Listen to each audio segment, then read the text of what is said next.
ወታደራዊ ዘመቻው በጃሊስኮ ግዛት ውስጥ ኃይለኛ የቁጣና የትርምስ ምላሽን ፈጥሯል። ይህም ቁጣና ድንጋጤ በፍጥነት ወደ ሌሎች የአገሪቷ ግዛቶች ሊዛመት ችሏል።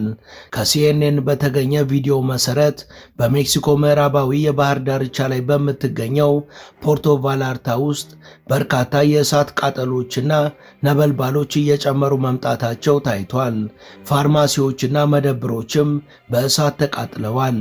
አሜሪካ ኦስኪራ ሰርቫንቴስን በገደለው ዘመቻ ለመርዳት የሚያስችል መረጃ ሰጥታለች ሲል የዋይት ሃውስ መግለጫ ትላንት አሳውቋል።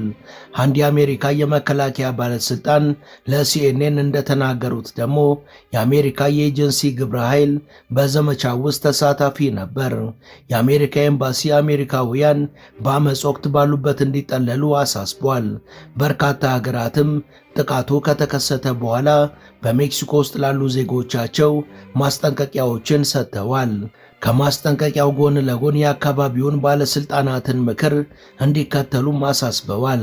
በርካታ አየር መንገዶች ትላንትና ወደ ፖርቶ ቫላርታና ወደ ጓዳላጃራ የሚደረጉ በረራዎችን አግደዋል። በዋና ዋና አየር ማረፊያዎች ላይ የተቀረጹ ምስሎች እንዳሳዩት ከሆነ ከሩቅ የሚታይ ጭስና የተደናገጡ ወዴት እንደሚሄዱ መላው የጠፋቸው ሰዎችን ምስላቸውን አጋርቷል።